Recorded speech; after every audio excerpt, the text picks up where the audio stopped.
Good afternoon. Welcome to the second session of the 32nd Annual Phenomenology Symposium on Phenomenology in the African and Africana Worlds. Just a few, one housekeeping matter. We do, registration and attendance are of course free, although as my graduate assistant reminded me, I think in years past I've said something like registration or attendance is free if you register. If you don't register, it's $10,000. And so it's free as long as you register, by which all we mean is you give us your name and your location so we know where people have come from. But it's very important for us to get good numbers so that we can show the administration the support that our endeavors have. So I'm just going to pass this around. You only need to sign in once over the 2 days, so you don't need to sign in once at every session.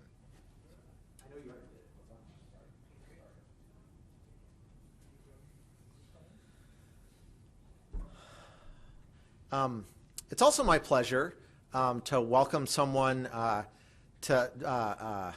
back home, so to speak. This morning I said that one of our former directors, Dick Roysevich, was here. I'm happy to say that Dr. Dan Martino, Professor Dan Martino of Seton Hill College, is also here today. So some of you may remember Dan, and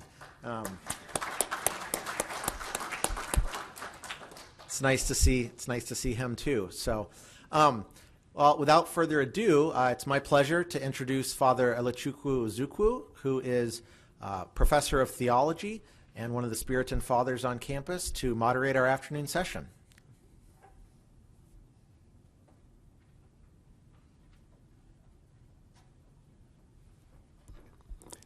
Good afternoon. So welcome to this afternoon session. We already introduced Elias Bamba in the morning, but since there are so many people who were not here this morning, let me read out again. It's very easy, so I can do it very quickly. It's all there, who he is and where he comes from. Elias is a good friend of mine, and I think we met at the American Academy of Religion first in Atlanta, and since then we have been conversing. Elias Kifon Bamba is the Harry and Hazel Chavan Chair in Christian Theology and Professor of Religious Studies at Rice University in Texas. He earned his PhD from the Iliff School of Theology at the University of Denver in 1995. His primary research centers on African and African diaspora religions, African Christianity and theology, and contemporary theology and ethics.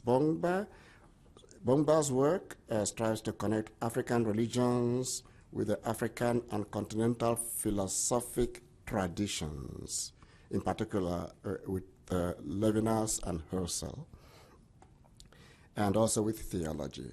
Bamba has published several texts, including African Witchcraft. Unfortunately, his books are not displayed there. It's unfortunate. Including African Witchcraft and Theological Critique of Intersubjective Relations. This book really grabbed me when I read it, and I was telling him that that's his better book, but he says no. He says no, that I should read The Dialectics of Transformation in Africa. There he widened the conversation. And this Dialectics of Transformation in Africa won the 2007 Franz Fanon Prize in Caribbean Thought. And then Facing a Pandemic, the African Church and the Crisis of HIV/AIDS. He has done a lot of work in that area. In addition to numerous other articles and book chapters, Bamba received the Mosley Research Award in both 2000 and 2001 from Rice University, and was recognized as the outstanding faculty associate at Rice College during the 1998-99 and 2006-2007 academic years. Bamba currently serves as the managing editor of Religious Studies Review and is in the midst of a 5-year term as president of the African Association for the Study of Religion. You asked me to keep it brief, but just let me say that at Baltimore this year, we were waiting for Bamba to come and chair the meeting of the Africa section of the American Academy of Religion, and we got news that he was in South Africa doing some other stuff. So, and that was, he was taking students to South Africa, and actually he passed. He stopped over at Mandela's home 2 days before Mandela died. Isn't that it? A day or so before Mandela died, with students from Rice University. So that's the man, and I invite Elias to give his lecture.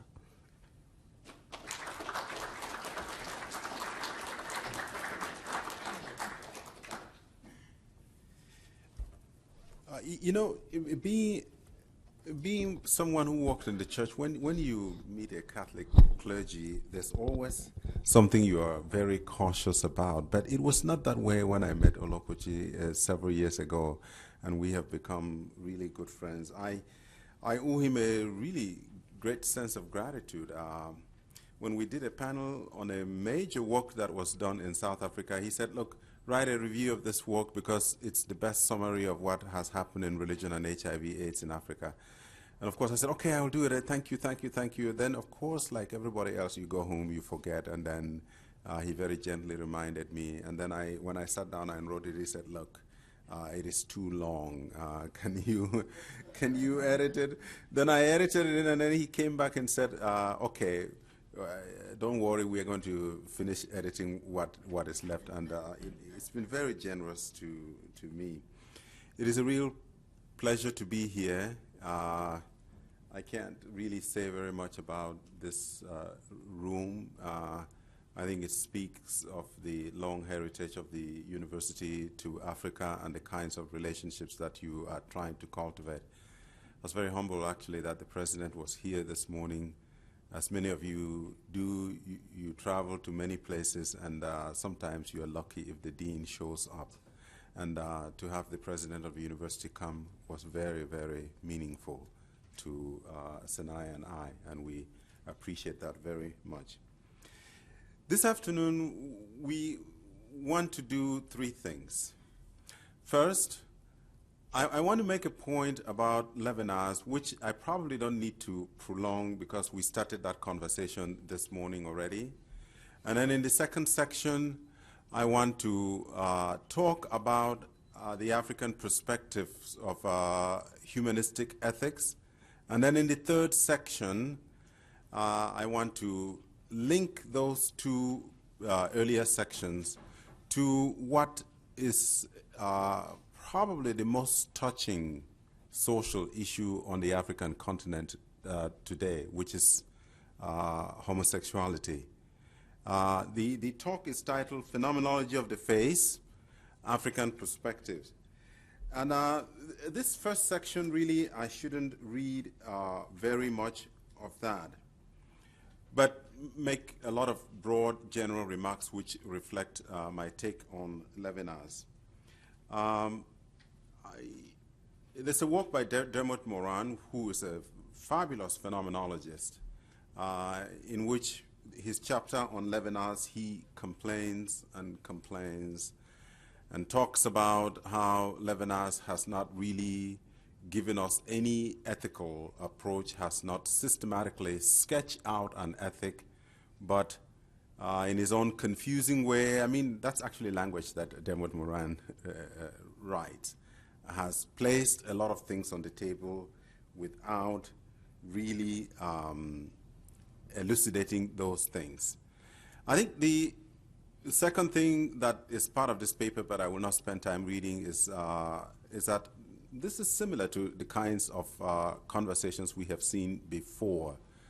When I attended the University of Iowa, one of my professors described the work that Levinas was doing as a very skillful use of language in which Levinas adopted the language of a humanist, the language of a prophet, and then the language of philosophical dialogue in order to be able to articulate his views. But David Clem went on to ignore or reject the approach that had been taken by Levinas.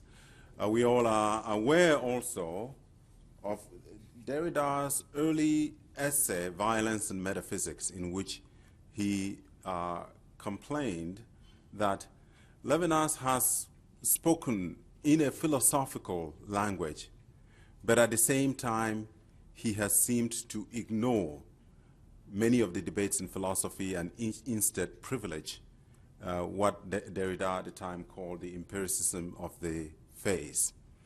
I think in this first section of the paper, what I argue actually is that there are two possibilities of reading Levinas when you look at the face. There is, of course, the transcendental tradition which comes down from Husserl.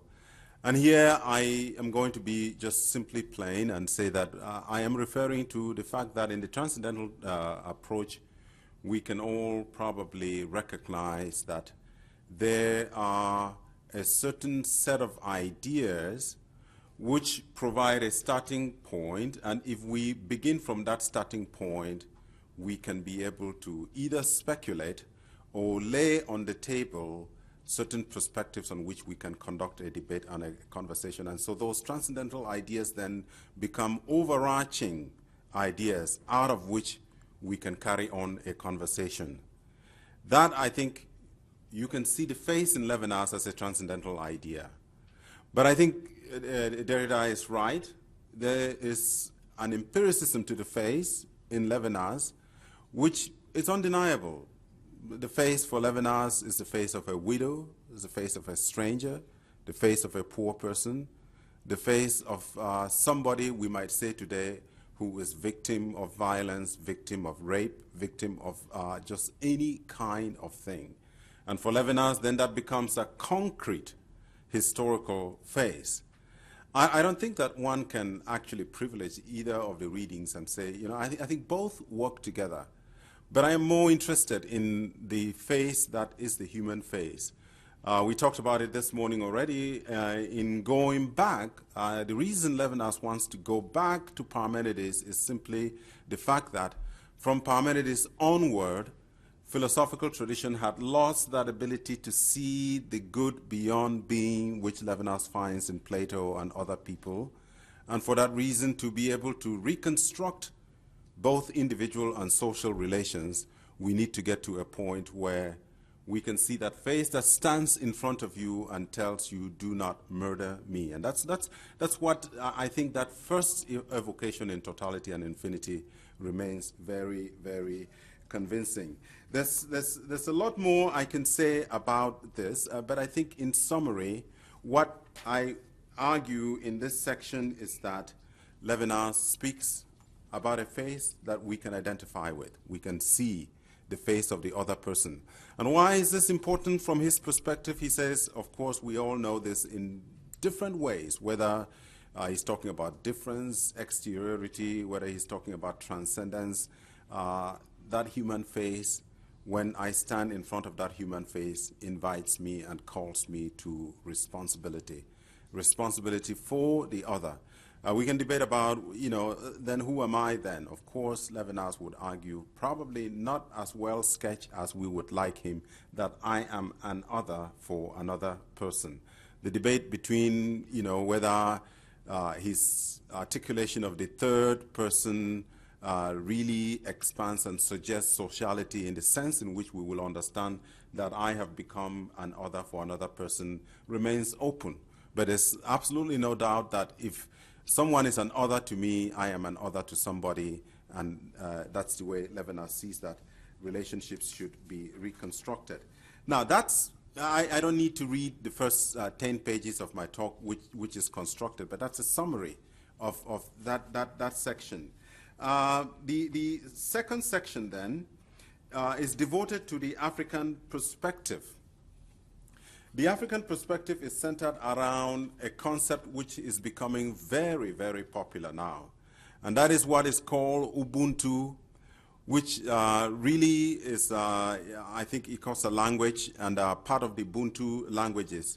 You will find that idea in parts of Cameroon, down into the Congo, South Africa particularly, where it has been developed very carefully, and then up in other parts in East Africa where the Bantu people exist. And so what we have in Ubuntu is the idea, shortly, often always summarized as a person is a person because of another person. At least that is the Mbiti version of it. Or, in fact, Mbiti tried to come up, John Mbiti tried to come up with a syllogism like, I am because we are. And I will not try to say the Southern African languages, but what you really see is an idea that stresses personhood, but links that personhood to other persons. But more than that, and I think here is a third level, links that person not only to community but also to character, who they are, what they do, and what they do to other members of the community. Now, why would somebody lift what some would call, I mean, in old colonial language, maybe ethnic proverb as a philosophical language? I think the first reason is that it is becoming an increasing concept which people understand. At least in South Africa, people use it a lot. Archbishop Desmond Tutu has talked about Ubuntu ethics for most of his time. South African philosopher Augustin Schott has written about it. The Congo philosopher Beneze Bujo has written about it. And then the younger South African philosophers are writing about it. But like I pointed out this morning, because of the debate in the late 1970s and early 80s and so forth, which sort of pitted African philosophers, the intellectual, academic university professors as philosophers, and then the others as doing ethno-philosophy. Many people have shied away from actually conceptualizing an idea like this.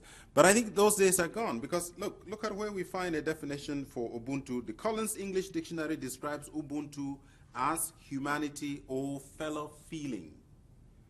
If you think, well, Collins is a small dictionary, how about this? The Oxford Dictionary describes Ubuntu as action characterized by sympathy, consideration for others, compassion, and benevolence. So we are really then talking about a term which has taken roots, a term which is accepted in the English language, a term which, for lack of a better expression, we can say is becoming increasingly globalized. A person is a person through other people. In Kenya, for example, Umundu is a Kikuyu word and is used as a variant of Ubuntu. You find it all over. Now, here's the problem. Very early on, when John Mbiti talked about this idea, it was always conceptualized and understood by many Africans through the type of syllogism that he tried to create. I am because we are, and because we are, I am. That raises a lot of problems. And so if Ubuntu, which I think really it's a major concept that needs to be conceptualized to articulate personhood in almost the same terms, or similar terms, I should say, like Levinas articulates the face of a concrete human being. If we are going to move to that term, then we are going to have to do the rigorous philosophical work that all philosophers do, which is conceptualize, question the term, examine it, rigorously critique it. Not just assume that because it is an alternative to Western ideas, it must be good. Or not just assume that because it is an African approach, it must be good.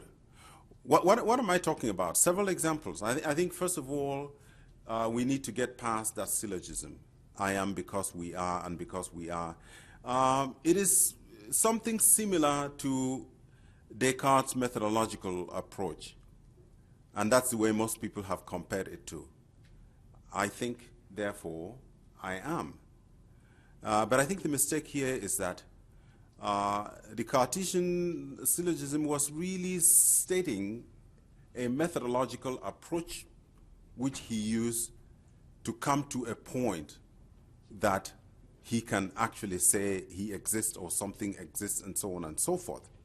Whereas to say I am because we are and compare it to a philosophical statement that can be equated to the Cartesian model, I think makes a mistake. Those are two different things.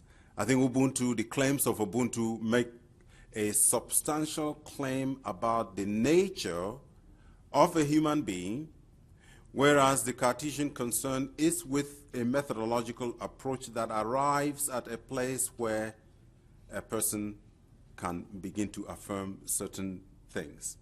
I think that is one of the things that the clearing that needs to be done to establish the conditions for the possibility of Ubuntu becoming an important philosophical concept. I think number two, we need to also think of it in a much more broader term. When it is used by African philosophers and African thinkers most of the time, it is also always seen as a variant of Western individualism, which Africans think is sometimes quite excessive, to a communitarian perspective. And what happens in these conversations is then that many people think the West is individualistic, then Africans are communitarian. And people write and talk about it and assume as if that is a universally acceptable situation. I think for me, we need to look at the complexity of those two terms. Yes, the West on the surface appears to be a very individualistic society, but we also know that there are families in the West, there are communities, there are organizations, there are civil society groups, there are all kinds of things. There are Kiwanas, there are Lions, people go to Sunday school, people go to 3H clubs, people have communities of different forms. And so to claim that the West is uniquely individualistic, sometimes I think overstates the case. And I also think vice versa in the African context, to always argue that Africans are communitarian tends to miss the point. The debate here goes along back to French ethnology, when Esther Dagon and many other people who studied among the Dogon began to write about la notion de personne en Afrique noire, articulating individuality and the fact that people act as individuals, even within a communitarian ethos like Africa. Probably one of the best examples is Paul Riesman, the French anthropologist who actually died quite young, but who had studied the Fulani people in West Africa and was able to articulate aspects of individualism. And so my point here really is that we can go on and on and on to debate. I think the main strands of that debate in recent years was led between Ifeanyi Menkiti and Mbiti, as well as Kwasi Wiridu and Kwame Jachi, in their discussions about personhood and community in Africa. Masolo has written a book recently in which he brings all of those together and argues that we do need to think of people as members of communities without losing the individual dimensions. And so if Ubuntu is going to be a useful ethical concept, I think it needs to be divested from the over-communitarian aspects of it that it has received for a very long time in African context. There's a third dimension. Those who talk about Ubuntu often refer to the long traditions of our fathers, and I think the question here is being raised by many younger female scholars. Ubuntu might be effective if it is also depatriarchalized, because actually what we may be calling people to is a patriarchal custom, a patriarchal society in which the freedoms of women are not really respected. And finally, I think it is not only doing these things, but I think it is time to think of Ubuntu from a critical perspective. And I may use words that some of you may find, well, they may be unacceptable, but what I really mean here is to go through a process of making that concept rational, making that concept reasonable in the philosophical sense. And how do philosophers go about doing that? It is basically through the process of questioning, the process of not simply accepting this because my father accepted it, my grandfather before me accepted it, my great-great-grandfather accepted it. Sure, they did. If it worked at a certain time, the question for us is it possible to analyze and go back and question that term to a point where it becomes meaningful for our time? You may say, well, we don't need to do that. That's what has always worked. But I think in a sense, we are all Hegelian in a very funny way. And that is that philosophy is always the thought of its time. And if we are going to accept an idea as being philosophical, that philosophical idea ought to be scrutinized to a point where it makes reasons. It passes the test of reason for our time, for our context, but also can be shown to have developed over time and makes sense to the entire community. I think if you subject Ubuntu to that kind of an analysis, it will stand the test. Why do this? There's a lot of discussion in the paper here, and I refer to a work by both Kwasi Wiredu and Dismas Masolo on this whole notion of reason. The point simply being that reason is not something that belongs to one particular community. Africans are as reasonable as any person. We're not even talking of reasonableness at the level of Lévi-Brühl, which we tried to debunk this morning, but reasonable as in the sense of being rational, making rational judgments. We can no longer continue to assume that mythical thought dominates in Africa. Africans are reasonable, capable of reasoning, and if they are going to engage in philosophical discourse and claims that certain conceptual approaches warrant a hearing, especially in the academy, whether that academy is in Cape Town or in Nairobi or in Ibadan or Lagos or in Washington, D.C. or here in Pittsburgh, all of those concepts needs to be walked through patiently, as scholars do. Now, the question then becomes, am I suggesting that almost all African ideas have to go? No. When Plato walked and Socrates walked and taught in Greece, there were wise people in Greece who were not considered philosophers. Okay? There are wise people, many, many wise people, sages in this country who are not considered philosophers. There will always be wise people. There will always be wise sayings in Africa. There will always be rich ethnic knowledge in Africa. Not everybody who articulates that rich ethnic knowledge will join the philosophical guild, but members of the philosophical guild who are interested in a conversation about the image of the continent, about the identity of what it means to be African, but also to be a human being and contribute to human progress and contribute to a humane society, calls for that kind of a rigorous analysis. And Wiredu raises the question then that rational ideas should also meet certain criteria, which he mentioned several things, and I will just highlight two. One of them is translatability. It ought to be translated into another language. Now, once we skip the difficulty, like Sanai pointed out this morning, that sometimes a translation actually changes the work completely. We might also settle for the fact that it is not only the translatability of a concept that can make it transportable to another region of the world, but it's the fact that whether translatable or not, it can be understood. We have so many examples. You read philosophical texts. They are notorious with jargons in German. No, if a philosopher doesn't want to say being, they say Dasein. Everybody knows what Dasein is. Well, if you say spirit, somebody wonders what the spirit is, if that is a Christian spirit or Hegel himself or the Prussian state or what. We have never really figured out quite well what the spirit is in Hegel.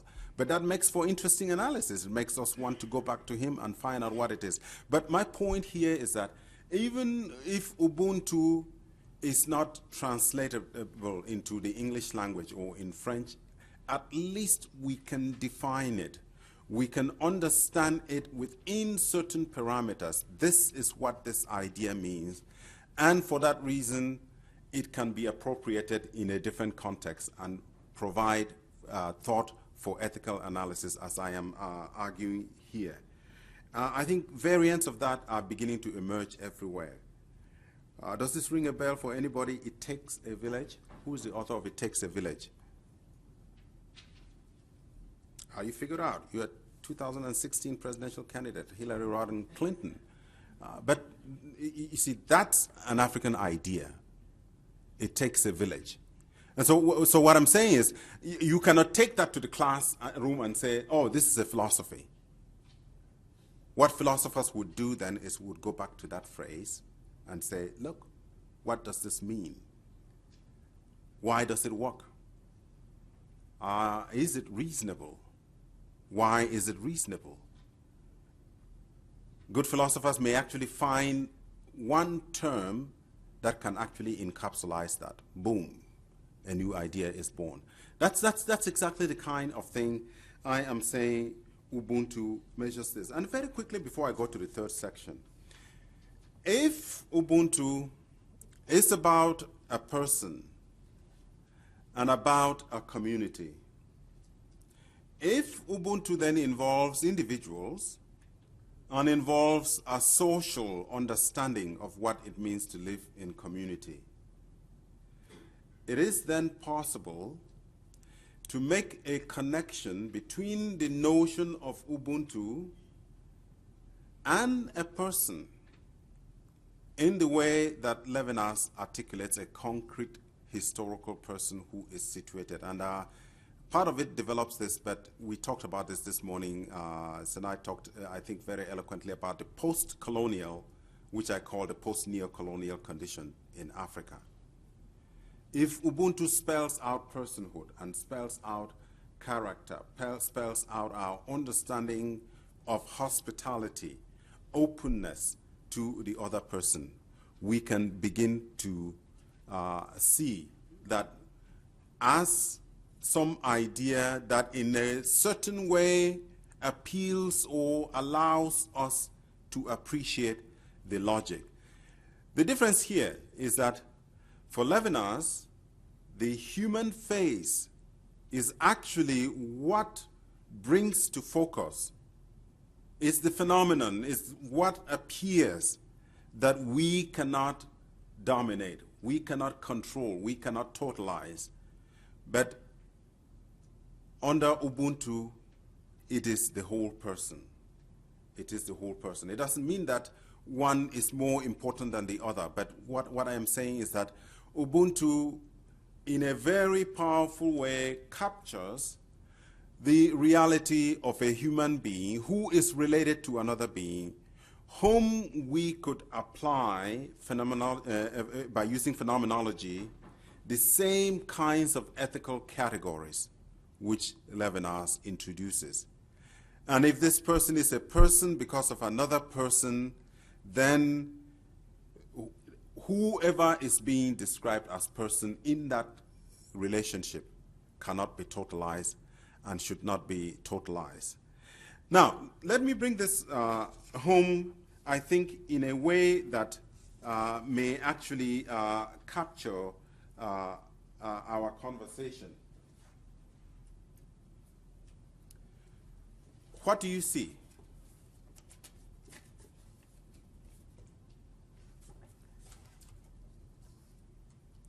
If I were to ask you to tell me just one thing about this face. Yes, sir. The left eye is bigger in a way than her right eye, from my perspective. Uh-huh. because of the angle of the camera? I don't think so. I think that's just the way her face is. Uh-huh. What does that tell you anything? Does that make you look at that face any differently?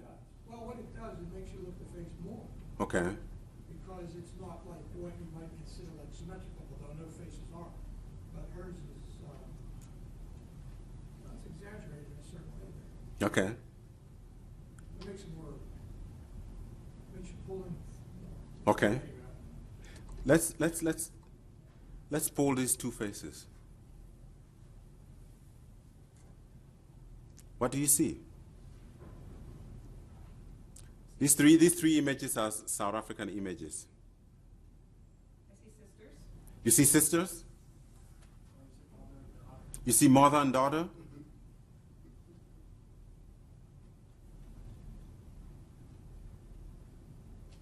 Okay.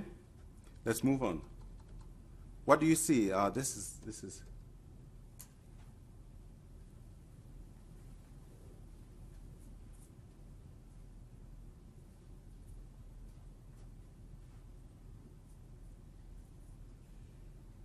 very interesting.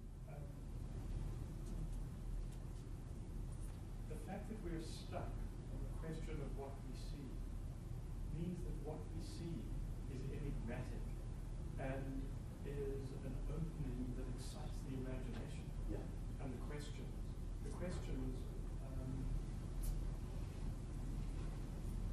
questions we have are a response to what we see. Yeah. And what we see we can't put into words because we have the questions. You have questions. And the enigma comes from it that you don't know what I have in mind. But there's a story there. There's a story there. There's a story there. Last phase.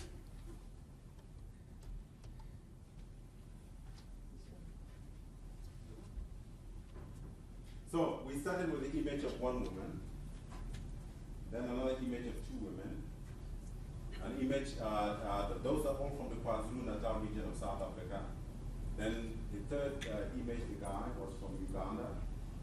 This last image is from Cameroon. What all of these faces have in common is that the first three are lesbian. The last two are gay people. And the last half of the talk, you can begin to apply Levinas on Ubuntu now. Even if I don't say anything, if I were just to tell you that and sit down. So the question would be, when you talk about a homosexual in Africa, you're talking of a human face that looks like you that you couldn't tell. You couldn't meet someone in the face and just say, hey, glad to meet you, homosexual.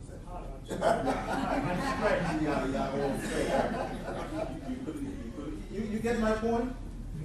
This is where I am driving to, and my remarks actually will then focus on that as I tie this discussion on phenomenology. I think it is very crucial for phenomenology in Africa today to think of what has emerged as one of the most disturbing issues in the post-colonial state, and that is the debate on homosexuality. I think Ubuntu should be brought into conversation on that subject. Homosexuals are the other today that stand out and say to us in Levinasian tradition, do not murder me. Levinas, at some point, did a work on humanism. And for him, that question on humanism called for recognizing people as human beings without a predicate, without any qualification, without asking anything about their character. The only difference with Ubuntu, as I have said, is at some point it implies the notion of an individual's character. But there is no doubt that in the African context, seeing faces like this makes us do a phenomenological analysis of the status of a person, the status of an individual, the status of a human being in a society where homosexuality has become a major issue. Now, to start with, as we try to bring this to a close, don't get me wrong. The debate on homosexuality is as bad here in the United States. And I have to be, nice as I say these things here. This is a Christian university where a lot of things have gone on to help the world, so I can't be rude. I cannot afford to be rude. I think I need to bring an iron fuel to this topic in a way that lets everybody know that we are all in conversation about these issues together. But having said that, the issue of being a gay person is a tough issue all around the world. Now, what makes the African context very important for me is that I am still invested in that context. So first of all, for my personal, the kinds of things we were talking this morning about with Sinai, about what African philosophers do, I am invested in that context, and so that topic is important for me. Number two, I think it's a very different conversation. I don't want to invoke the whole idea of the African difference in a negative sense. But there's a very, very different tone to which this conversation has taken, or this conversation is taking place in Africa. If you remember Michel Foucault and the whole idea of the social, the body politic, and all of what he says about sexuality, the institutionalization of power, and so forth, I think we see something that is happening in Africa as in other parts of the world.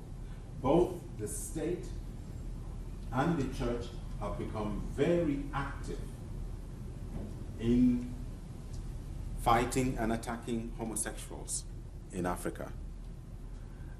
Several years ago, Uganda began debating a homosexuality bill in parliament. The records are very clear.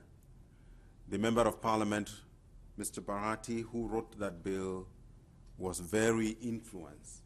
In fact, actually wrote the bill during a seminar organized by American evangelicals who were in Uganda, who have made it their mission to work with African churches to root out homosexuality. That bill would have passed had many countries around the world not opposed it. It was delayed, but eventually last year, when everybody was not looking, they passed a watered-down version of it. But the third gentleman you saw here, David Kato, who was a gay activist in Uganda, one day after they had suspended that bill, I'm not able to bring it up, but that's okay, you saw his face. In broad daylight, was attacked and beaten and clubbed to death because he was homosexual. There's an international award now that honors the work of David Kato. At the credit of the Ugandan government, the person who committed this murder was brought to justice and sentenced to 30-year prison term. I think last week or so, if not this week. The other face you saw, Diodone, is from Cameroon. The Cameroon government legal code bans homosexuality, and he had been convicted on grounds that he had sent a text message to somebody, to a man, telling the man that he loved him. He was rushed through the judicial process, put in jail. He became sick while in jail. They took him to the hospital, and his parents went to the hospital, took him out of the hospital, brought him home, and allowed him to die as a way of dealing with his homosexuality. He died about 2 weeks ago. The state of homophobia, and then the reason I say this, or the reason we can say this at a phenomenology conference, is that these are people who appear to us. We see, we interact with them. These are concrete, historical persons that we interact with and approach them. And the question then becomes, is it the right thing to do to treat them this way? Can we have a debate? Can we have a conversation? Very quickly, homosexuality then, that's part of the state. They have laws banning it. But very quickly, from the church side, everybody is aware of the position of the former Anglican Archbishop of Nigeria, the Most Reverend Peter Akinola, who has almost separated the Anglican communion into two, vowing to take away Nigeria out of the Anglican communion. He knows that if he takes away Nigeria out of the Anglican communion, that may actually shrink the Anglican Church worldwide, because most of the members are in Nigeria. And of course, he will be followed by the other African Anglican churches. There's a lot of bad rhetoric between the churches in Africa, American churches, on this question of homosexuality. And one only wonders if homosexuals are people, if we actually go the Levinasian tradition and say, really the face you see is true religion, to be able to interact with another person. Can't we have a conversation about these issues? Must they be killed? Must they be clubbed to death? Now, if we ask a question, why are the churches so strong about it? And this is why this morning we talked about, when Levinas talks about the Bible and the Greeks, we talk about a long tradition. We have a situation where in ancient Greece, homosexuality was not such a big issue. The Symposium, which is probably one of the best treatises on love, makes no distinction between same-sex love and heterosexual love. And so if we are to hang on to what in the West is often called our Western heritage of civilization, how is it that we are very vitriolic about part of that heritage? Of course, in Africa, the question always is, we say, no, we've never had gays and lesbians in Africa. This is something that is imposed to us, despite evidence to the contrary, that even in a very important kingdom like the Kingdom of Buganda, where the Kabaka reigned, that homosexuality was practiced. And that is the denial of the new Christians to practice homosexuality that led to the massacre that would create the Uganda's Martyrs University and church history today. Can't we have a conversation in that context, a philosophical dialogue, a meeting of the minds on these issues? Well, then the church will say, look, we have the Holy Scriptures. The Scriptures teach us this, and then they quote. In the paper, actually, I discuss very briefly some of those questions. Now, I'm a Baptist, I'm a Protestant, and so for us, the hero in the Protestant tradition is always going to be Rudolf Bultmann. It's always going to be Rudolf Bultmann. In contemporary studies, what Rudolf Bultmann did when he talked about the early church's charisma, the early church's preaching, the message of the early church, is being done today in hermeneutics, interpretation, theory of interpretation. But beyond that, I think in the humanities, the method of what is called discourse analysis has opened us a new way of looking at ancient texts. Very briefly, I think my point here is if we go back and look at Bultmann, you know, and I think one can actually make this argument in the Catholic tradition. I'm not quite sure how one would make it, but you know, I do not know where all of this is possible now. But if you go back, look at Catholic thought, and go back especially to the Catholic Tübingen school,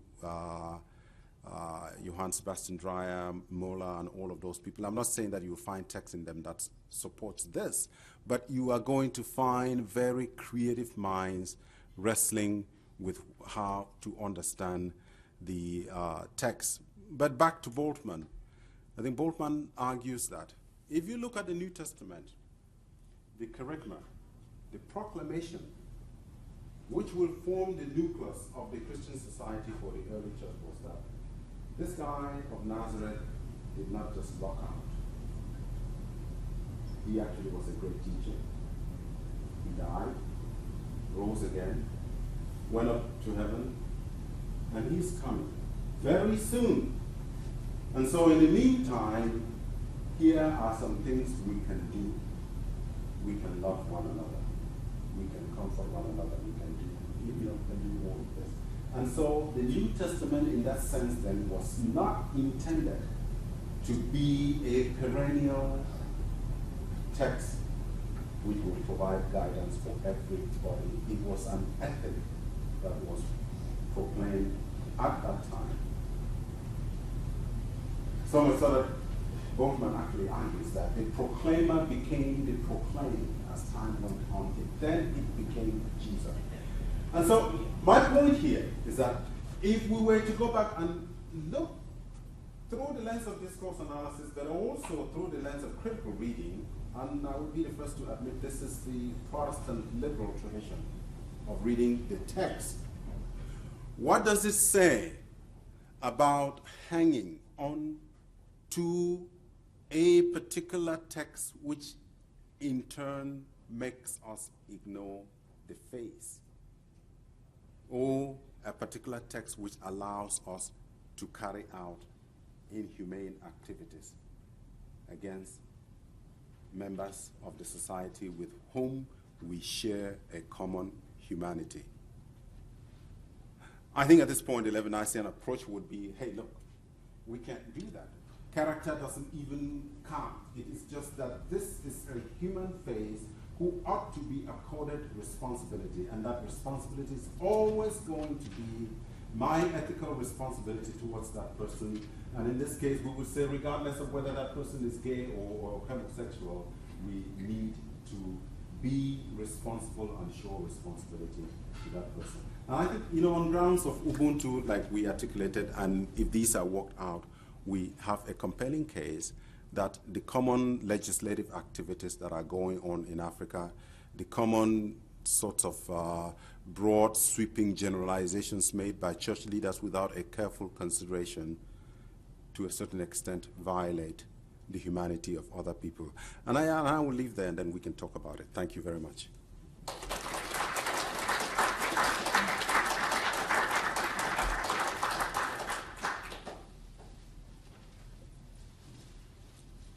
Thank you, Elias. To continue the conversation, I think we'll listen first to Sene Beham, and after Sene had given his own reaction, he gave the first lecture this morning. After he is giving his own reaction, we take a break, I suspect. Then after the break, we come back to the discussion. The Sene was introduced this morning, but just let me note that he is a professor in the Department of Philosophy and Religious Studies at Morgan State University in Baltimore, Maryland. Sene, please.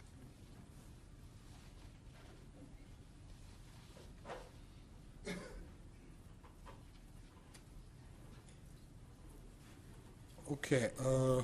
First off, I'd like to say I liked the presentation. I learned a great deal from it. Sorry to say I don't have very much to say, but because I have not thought of these matters very deeply. But I've divided my remarks into 3 points. The first one, I agree with, that against Moran's critique of Levinas, the face is indeed a concrete face, and that is why what we said earlier this morning, holds, in other words, because for Levinas it's the face, the concrete face, the other, the human being, the refugee, the poor, the widow that appeals, right? That against this appeal there is no recourse, right? That it is the other that constitutes me. Okay, now, in this regard, the idea of Ubuntu. By the way, Ubuntu, which is a concept related to African Bantu languages, but it's also something that is very similar to the idea that one finds in languages in Eritrea and in Ethiopia, specifically the languages of Amharic, Tigrinya, and Tigray. And in these societies, for example, not so much Ubuntu, but the term for society is Hebratasab. Hebratasab is composed of 2 words, Hebrat, which means union, and sab, which means person or people. Sabat will be peoples. But Hurrata Sab then is society. So the idea of society is the union of people, the coming together of people, which necessarily presupposes a kind of recognition, mutual recognition and respect, because we cannot come together without that. So there's a way in which this idea of Ubuntu then is not only very interesting and also not only limited to Bantu languages, but also, as Elias Bamba was pointing out, that we need to do then the work of philosophy precisely because, and this is not something peculiar to African philosophy, but if you look at the dialogues of Plato, that is indeed what Plato was doing. The early dialogues discussing different terms such as piety and justice and all the rest. That he's sieving and sifting, seeing what holds water and what does not. And so in this sense, also, the idea of a critical assessment of Ubuntu by way of not just taking over something. In other words, in taking over a tradition from Gadamer, we learn we have to be able to sort of respond to the question that it asks, right? So we have to be able to recognize what are the sources of this idea of Ubuntu and critically appropriate it. Okay, so this idea that I am because we are. Also, this aspect is important to notice that the fact that in other words, the idea of society as a collection of atomized individuals is much more a product of modern capitalist society going back to Hobbes. So there's a way in which, in reclaiming this African term, it's not merely a service for Africa, but much wider sense. Okay. Also, in doing this, we would most certainly need to, as Elias Bongo was pointing out, leave behind us the Senghorian idea that Westerners are rational and Africans are emotional or things of that nature, because they really don't do. So we need to delink Ubuntu from any kind of notion along those lines, and also delink Ubuntu from any idea of patriarchy, and also again, I want to notice that in doing this, we're not doing some peculiar African thing. Yeah? Hegel is of the opinion that today is all sort of accepted among philosophers in large, that philosophy is its own time contemplated in thoughts, right? And so it is out of the necessities and concerns of the present then that we reclaim this idea of Ubuntu as a shared humanity. Ubuntu, a person has Ubuntu when they are, as it were, caring, loving, open to others, right? Now, and so in this regard, the pictures that we saw, right, in other words, we did not all, when we saw them, we did not just, did not all say they were gay and lesbian, right? People, one person said one eye is bigger than the other. It did not, so meaning that the gay and the lesbian person, is not gay and lesbian in that sense. In other words, you don't look at that picture and say, well, this kind of picture, the gay and lesbian person is like any one of us. It is that has to be accentuated, right? And precisely because we were not able, to differentiate, it goes to show that. In this sense, Ubuntu then is helpful because it accentuates the appeal, not merely of the face of the other, but the appeal of the other's humanity. Now, one little point I wanted to make was that, true enough, the scriptures and Rudolf Bultmann's treatment of the New Testament, the idea that it was, something, also the letters of St. Paul to various communities, that death comes, that the final days will come like, a thief in the night, right? In other words, all this points to the fact that this was something transient, something until the coming, right? But over time, it also, there's a way in which state and church have, utilized the scriptures as dogmas in terms of which people are assessed as what they are and accordingly persecuted. So it seems to me that in light of this understanding that Elias Bamba so eloquently presented, that there's a way in which the New Testament was scriptures in the meantime until the return, right, and that there was nothing set in stone. So then it is necessary for the church, maybe along with our new Pope, right, to rethink or to re-examine, the grounds in the scriptures for such persecution. Okay? Okay, good. That's all I have to say.